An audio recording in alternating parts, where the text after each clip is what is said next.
Hello, everyone. As per the intro, I'm the founder of Octopus Energy, and I guess right now is a time that everyone's thinking about energy, perhaps more than ever.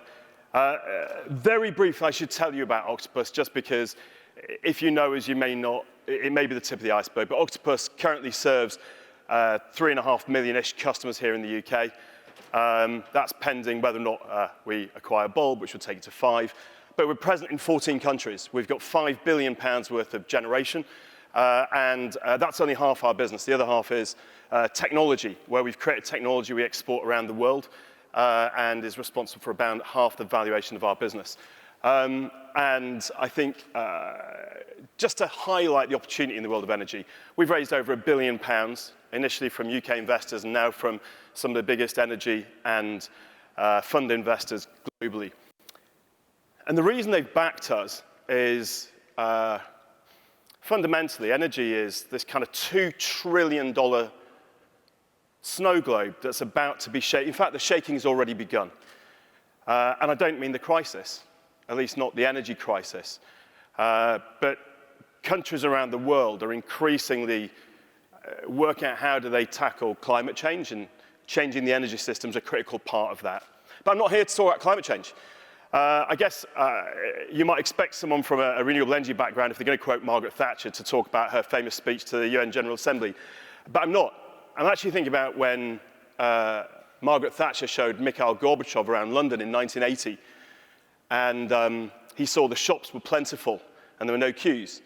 And he said to her, "Who does your central planning?" And she said, "It's market forces, price signals." And fundamentally, market forces and price signals have suited us very well as an economy. They've led to so much of the growth across many sectors that we've enjoyed. But sadly, they're largely absent in the world of energy. And I'll talk a little bit about the opportunity to turbocharge growth through more market forces in energy. And the start point for that really is that even before the crisis, renewable energy was the cheapest source of electricity we had. Before the crisis, it cost around 5.5 pence to buy fossil fuel electricity on the grid.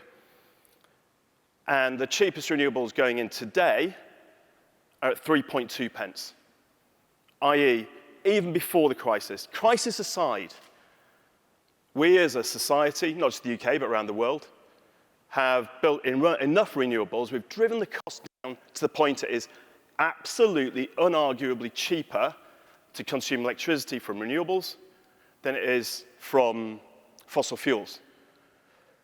Now, of course, people will then say, "But Greg, there are times it's not windy and times..." By the way, I've got 5 billion quiz with this stuff. I do know about this. There are definitely times it's not windy and times it's not sunny. But the great news is that at the same time as we're changing the way we generate electricity, we're changing the way we consume it. An electric car holds enough electricity to power a typical house for maybe 5 days. Now, today, there's only a few 100,000 electric cars on our roads, but 25% of the cars sold in London in Q2 this year were fully electric cars.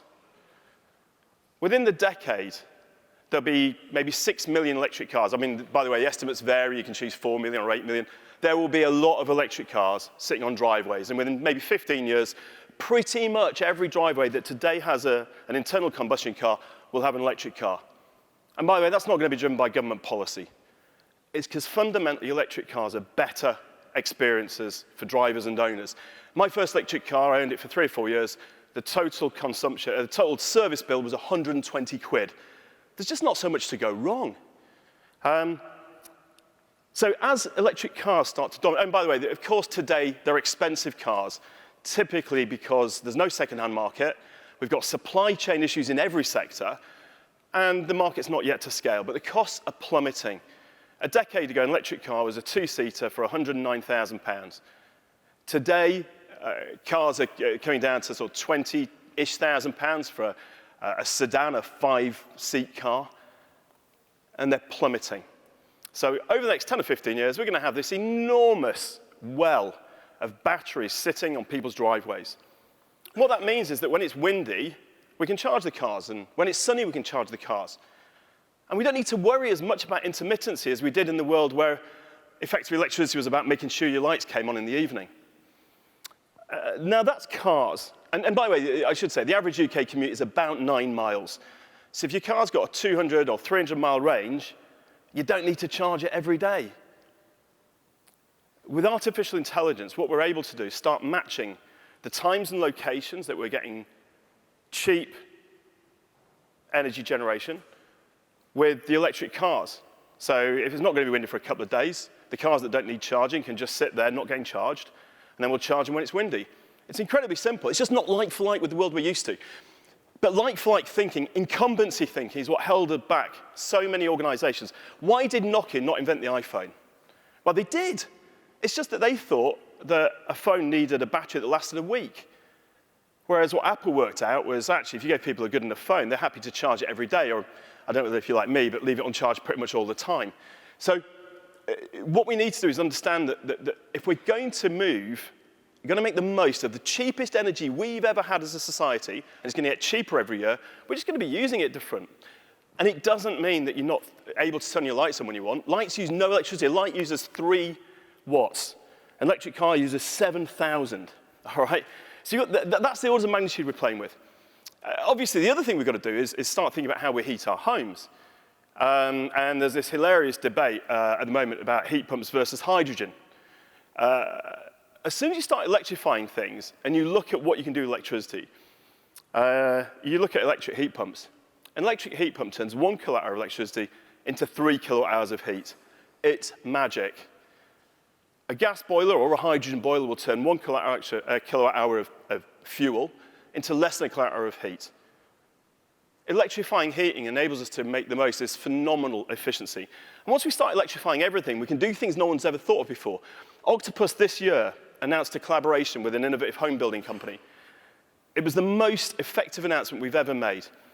And it's that we're building homes that will have 0 energy bills. They've got a heat pump, they've got solar panels, they've got a battery and a smart hot water heater. It's all optimized through machine learning. The householders don't need to do anything different than they've ever done before. It's just they'll never have an energy bill. Right? Now, I could stand here and talk about 0 carbon and no one really cares. But 0 energy bill? That's transformative. Now, the reason I'm talking about these things is I'm supposed to be talking about, I think, green growth. Is that right? Magic. Because fundamentally, we're on the cusp of something very special. The first industrial revolution came from Britain, and it was powered because we discovered a new form of energy and how to harness it. Now, for the last sort of few years, you'll hear politicians of all stripes talking about Britain being a leader in renewables. But sadly, that lead is slipping. It's slipping very, very rapidly. And it's slipping because fundamentally we've got, I think you said, an ossified energy system. It takes a year to build a wind turbine. A wind farm. The actual physics, the engineering takes a year. But the planning process, and that's assuming you're allowed to do it, but the planning process and the grid connections takes up to 7 years, right? Now, I was recently quoted in a national paper saying national grid's not fit for purpose. And I've got to be clear. When I say the national grid's not fit for purpose, I'm not talking about the company, but our national grid, the physical infrastructure, is not fit for purpose. And neither is the governance for it. We have a monopoly system. If I want to connect new forms of generation, the cheapest energy we've ever had, you join a queue. By the way, you join a queue that sometimes has coal power stations that never get built, but they occupy a queue place.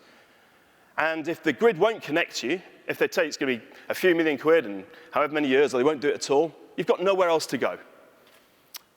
Some countries around the world are beginning to make their grids contestable. If you can't get a grid connection, then you can commission your own, or you can build your own. And I think that's the kind of market forces we need to start unleashing to drive benefits for consumers here in the UK and for businesses from the fact that we had this early lead in the world of renewables, that we can bring cheaper energy than people have ever had. But we need this contestability. Now let me give a couple of examples about just how bonkers our current system is. During the energy crisis, we need all the energy we can get.